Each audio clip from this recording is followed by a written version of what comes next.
Bismillahirrahmanirrahim. Assalamualaikum warahmatullahi wabarakatuh. Perkenalkan, nama saya Miftahul Fadli dengan NIM 24 10 80 286 dari Perbankan Syariah. Sini akan menjelaskan materi peradaban Islam di Indonesia atau peradaban Islam dalam Indonesia. Nah, Islam masuknya jalurnya Islam itu di Indonesia itu ada 4 teori, yaitu teori Gujarat, teori Arab, Persia, dan Cina. Nah, teori Gujarat itu apa? Nah, teori Gujarat itu adalah menjelaskan bahwasannya pada saat itu batu nisan pada makam Raja Malik Al-Saleh yang merupakan raja kerajaan Samudra Pasai saat itu bertuliskan angka tahun 686 Hijriah atau 1297 Masehi dengan menggunakan nisan yang berasal dari Gujarat, India. Selain itu, batu nisan yang terdapat di makam Maulana Malik Ibrahim di Gresik, Jawa Timur juga menunjukkan hal yang sama. Nah, kedua batu nisan tersebut memiliki persamaan dengan batu nisan yang terdapat di Cambai, Gujarat, India. Dengan beberapa alasan tersebut, beberapa sejarawan Belanda menyebutkan bahwa Islam di Nusantara berasal dari India. Islam dibawa oleh para pedagang dari Cambai, Gujarat, India pada abad ke-13 Masehi. Nah, untuk teori Arab,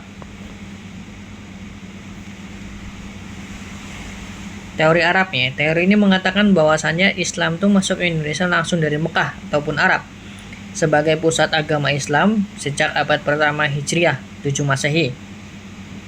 Pada tahun 625 Masehi, berdasarkan sebuah naskah Tiongkok yang dicatat oleh pendeta Buddha Satu Sing yang melakukan perjalanan dari Kanton menuju India.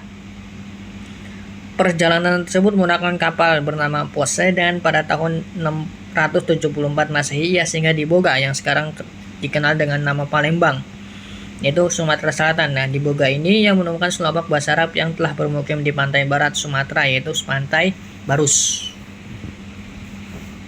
Untuk teori Persia ini ditinjauan ada kebudayaan yang hidup di kalangan masyarakat Islam yang dianggap mempunyai persamaan dengan Persia, diantaranya peringatan 10 Muharram atau Asyura atas meninggalnya Hasan dan Husain, cucu Nabi Muhammad SAW yang sangat dijunjung tinggi oleh kaum Muslim Syiah di Iran. Sedangkan di Sumatera Barat, peringatan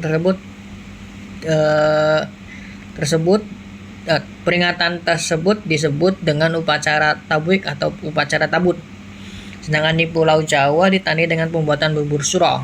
Nah, kesamaan konsep ajaran Sufisme yang dianut Syekh Siti Jenar dengan Al-Halaj, seorang sufi besar dari Persia.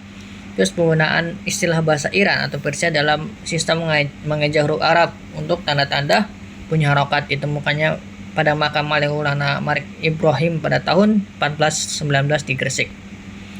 Nah, ini teori Cina. Menurut teori ini, proses kedatangan Islam di Indonesia khususnya di Jawa berasal dari perantau Cina.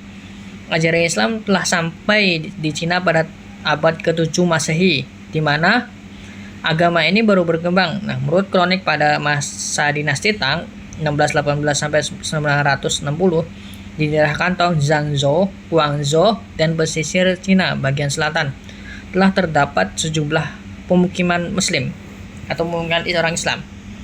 Nah, Raja Islam pertama yakni Raden Fatah dari Bintoro Demak disebutkan bahwa dia adalah keturunan Cina. Ibunya berasal dari Champa, Cina bagian selatan yang sekarang termasuk Vietnam. Berdasarkan Jarah Banten dan Hikayat Hasanuddin, nama dan gelar Raja Demak berasal beserta leluhurnya ditulis menggunakan istilah Cina seperti Cek Kopa, Jinbun, Cek Bancun, Chunce, serta Cucu. Nama seperti Mogul dan Mucul ditafsirkan merupakan kata lain dari Mongol.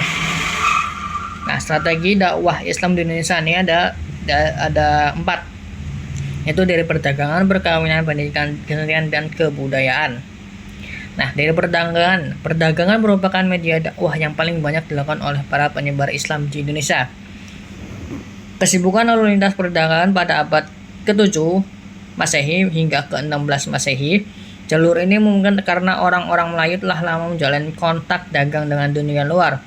Nah, setelah berdirinya kerajaan Islam seperti Kerajaan Islam Malaka dan Kerajaan Samudra Pasai di Aceh, maka makin ramai para ulama dan pedagang Arab datang ke Indonesia. Para penyebar agama Islam berhasil mendirikan masjid-masjid dan mendatangkan para ahli agama dari luar sehingga jumlah mereka semakin bertambah banyak.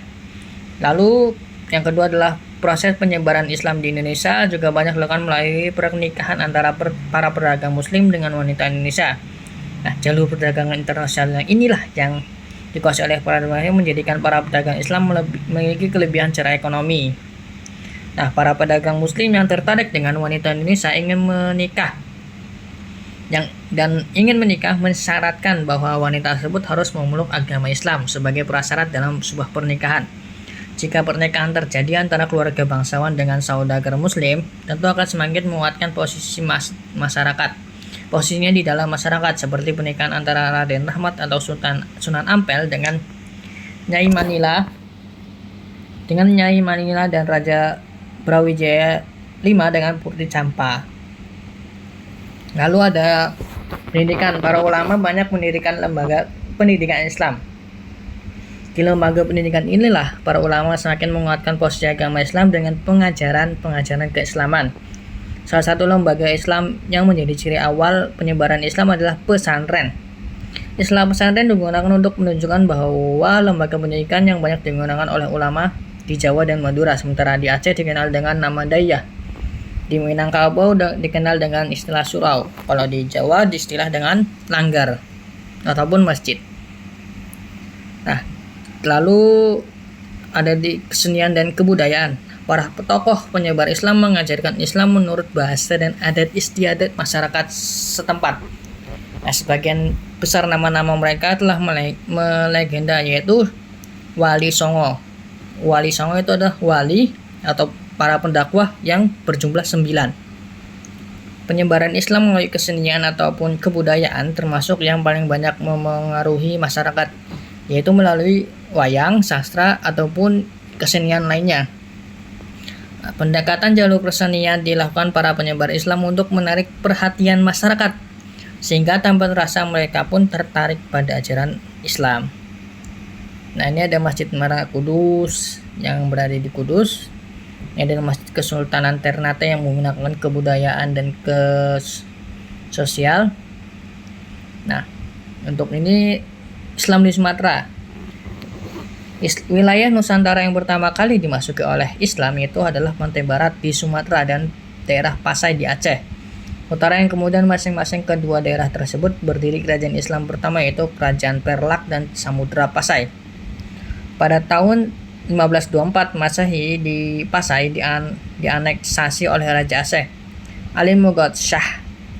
Selanjutnya Kerajaan Samudra Pasai di bawah pengaruh Kesultanan Aceh. Kerajaan ini mencapai puncak kejayaannya pada masa pemerintahan Iskandar Muda Mahkota Alam, yaitu pada tahun 1607 sampai 1636.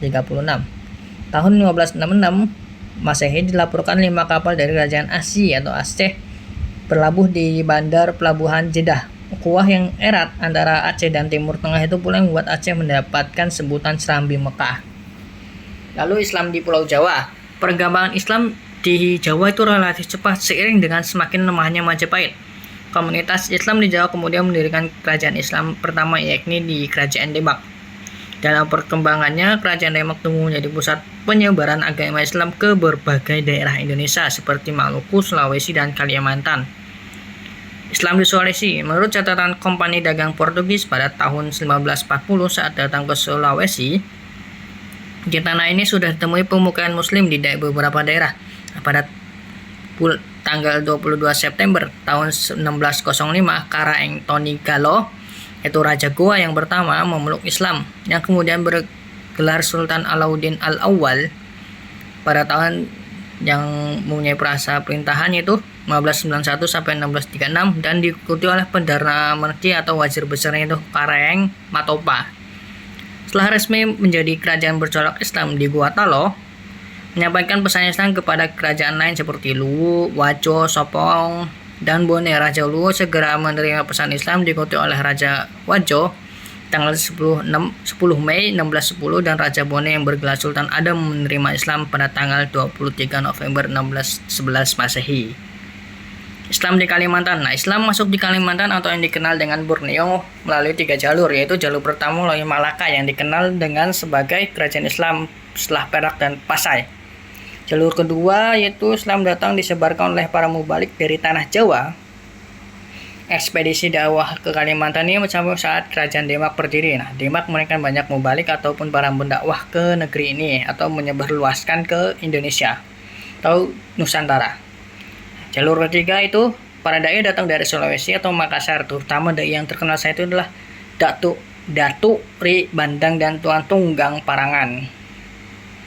Nah, Islam di Maluku. Kepulauan di Maluku yang terkenal kaya dengan hasil bumi yang melimpah membuat wilayah ini sejak zaman dulu tuh dikenal dan dikunjungi para pedagang dari seantero dunia. Kerajaan Ternate adalah kerajaan terbesar di pulau ini. Islam masuk ke wilayah ini sejak tahun 1440. Kerajaan lainnya adalah Kerajaan Tidore yang wilayah teritorialnya meliputi sebagian wilayah Halmahera, pesisir barat Kepulauan Papua dan sebagian Kepulauan Seram. Ada pula Kerajaan Bacan. Raja Bacan pertama yang meluk Islam adalah Raja Zainul Abidin yang bersyahadat pada tahun 1921. Di tahun yang sama berdiri pula Kerajaan Jailolo yang dipengaruhi oleh ajaran Islam dalam pemerintahannya. Islam di Papua.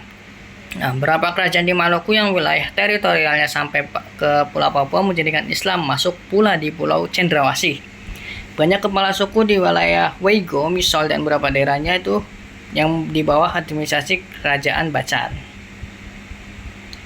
Ya, mungkin cukup sekian dari saya, kurang lebihnya mohon maaf. Wassalamualaikum warahmatullahi wabarakatuh.